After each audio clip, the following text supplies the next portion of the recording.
मैंने कब मना किया था आपको किसी चीज के लिए? अब तू ही मायके चली गई थी ना। अब मैं घर का खाना बनाऊं या फिर बालों की केयर करूं? तू जाकर पानी लेकर आ। इस बार मैं जो मसाज करूंगी ना, थोड़ा महंगा है लेकिन। अरे महंगे की चिंता ना कर, बस ये जो डिम्पल कपाड़िया जैसे बाल है वो शबाना आजमी जैसे ना हो जाए, इसका ख्याल रख। अब क्या था, सास के बाल पर जो बजट था वो घर के किचन के बजट जितना ही था, लेकिन बहू बेचारी करती क्या, बहू जो ठहरी। एक बार सास बहू मॉल में घूमने जाते हैं। माँ जी, एक ड्रेस लेना है, चलिए ना जरा डिजाइनर शॉप तक। हाँ चलो, वैसे भी बाल गीले हैं, थोड़ा बाहर घूमूंगी तो हवा से सूख जाएंगे। सास बहू दोनों मॉल में घूम रही होती है। सासू माँ, वो रहा मेरा स्टोर। अरे रुक, क्या है ये? जावेद हबीब। अरे चल तो जरा देखे तो। हाँ चलते ना माँ जी, बस एक ड्रेस ले लूं। अरे ले लेना ड्रेस बाद में, किसने मना किया है लेने से? सास जावेद हबीब के पार्लर में जाती है, जहाँ सेल्स गर्ल उन्हें पकड़ लेती है। अरे कुछ बालों को सुंदर रखने के लिए क्रीम पाउडर दिखाओ ना, वो क्या है ना, थोड़े बेजान लग रहे हैं। क्यों नहीं, वैसे ये नया प्रोडक्ट लॉन्च हुआ है, इससे आपके बालों की खूबसूरती 4 गुना बढ़ जाएगी। इसे लगाने के बाद ना आपको हेयर स्पा करने की जरूरत पड़ेगी और ना ही किसी महंगे शैम्पू की। बस ये लगाइए और पूरे मोहल्ले में बाल चमकाइए, लहराइए और इतराइए। अरे वाह, कितने का है? इतना सस्ता कि आपको हंसी आ जाएगी। तो एक काम करते हैं ना, पहले हम हंसी लेते हैं, क्यों? ये जरूर आपकी बहू होगी, है ना? कैसे पता? अरे भला कौन सी बहू चाहेगी कि सास के बाल सुंदर दिखे? मुझे नहीं लगता कि आप ये प्रोडक्ट ले पाएंगी। एक काम करिए, फिर कभी आइएगा। अरे ओए, पैक कर दे इसे। और सुन, 2 पैकेट पैक करना, और आज के बाद किसी सास बहू के बीच लड़ाई लगाने की कोशिश ना करना। सेल्स गर्ल मुस्कुराकर साथ खड़ी दोस्तों को देखती है और सामान पैक कर देती है। उन लोगों के जाने के बाद, देखा मैंने कैसे खेल खेला? बहू मानती तो मुसीबत, और ना मानती तो भी मुसीबत। वहीं सामान लेकर सास भी खुश बाहर निकलकर बहू से कहती है, अरे वाह बहू, अब देखना मेरे बाल ना और ज्यादा सुंदर हो जाएंगे। अब तो लोग मुझे देखकर जलने लगेंगे। वैसे जलन से याद आया, तुझे भी तो ड्रेस लेनी थी ना, चल ले लेते हैं। रहने दीजिए, पैसे किसके पास है जो ड्रेस ले लूं?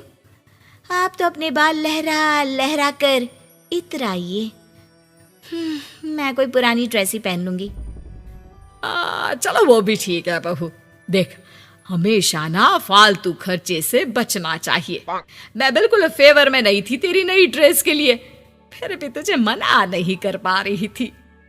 बहू के तो मन में आता है कि सास की इस बात के बाद वो उन्हें इतना अच्छा करारा जवाब दे, लेकिन चुप हो जाती है। सास का बालों को लहराना और इतराना यूं ही चल रहा था। एक दिन, माँ जी, न जाने क्यों चक्कर आ रहा है, लगता नहीं कि मैं काम कर पाऊंगी।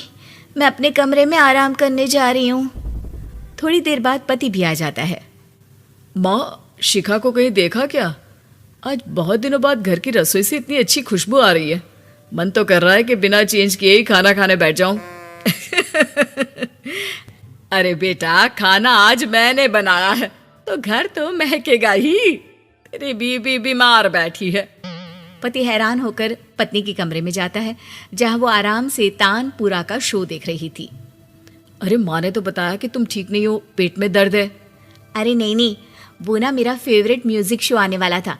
अब माँ की तो आदत पता है ना, ये बना दो, वो बना दो, ये दे दो, वो दे दो, तो बस मैंने बहाना बना लिया। पति बीवी की बात पर मुस्कुराता है और वहां से चला जाता है। दरअसल शिखा को म्यूजिक का बड़ा शौक था और उसके पसंदीदा संगीतकार उसके शहर में थे और संगीत की क्लास लेने वाले थे। अरे देखो देखो, ये धनवानी महाराज हमारे शहर में है, और तो और ये यहाँ सबको संगीत सिखाने के लिए आए हैं। मैं भी इनकी क्लास ज्वाइन करूंगी, कल जाकर पता करती हूँ। सास और पति भी शिखा की बात पर खुश हो जाते हैं। लेकिन अगले रोज जब शिखा वहां से वापस आती है तो उसका मुंह उतरा होता है। अरे क्या हो गया? तेरी शक्ल देखकर क्या उन लोगों ने तुझे लेने से मना कर दिया? पहली बार बहू सास के ताने का कोई जवाब नहीं देती और चुपचाप जाकर कमरे में बैठ जाती है, जहां पति कहता है, अरे क्या हो गया मेरी अनारकली, क्यों मुंह लटका रखा है? अरे कुछ नहीं, बस ऐसे ही। सास कमरे के बाहर जाकर खड़ी हो जाती है। अरे मुझे तो बताओ क्या हो गया? शिखा रोने लगती है और रोते रोते बताती है कि वो लोग 1 लाख रुपए में कोर्स करा रहे, मैं इतने पैसे कहाँ से लाऊं? पति भी चुप हो जाता है, क्योंकि वो जानता है कि इतने पैसे का तो वो भी इंतजाम नहीं कर पाएगा। देखिए ना कैसे अपनी कला को बेच रहे हैं, लेकिन गलत भी क्या है, नामी गिरामी है। अरे कोई बात नहीं शिखा, मैं कोशिश करता हूँ किसी से उधार लेने की।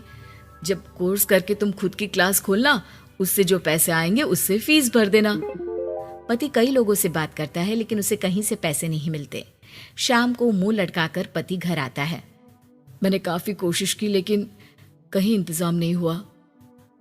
अरे कोई बात नहीं, मैं भी ना क्या करूंगी म्यूजिक सीखकर। वैसे भी कल आखिरी दिन है पैसे जमा करने के लिए, अब इतनी जल्दी कहाँ से आने वाला है पैसा। लेकिन अगले दिन, बहू ये ले पैसे, जा जाकर अपना नाम लिखवा दे संगीत की क्लास के लिए। बहू इतना सारा पैसा देखकर दंग रह जाती है। अरे माँ जी, आप कहाँ गई थी अभी, और ये इतने सारे पैसे कहाँ से आए? सास मुस्कुराकर पीछे मुड़ती है और बहू को अपने सर के बाल दिखाती है, जो अब छोटे छोटे होते हैं। मैंने ना अपने बाल उस विदेशी कंपनी को बेच दिए, जो बाल के बदले में पैसे देती है।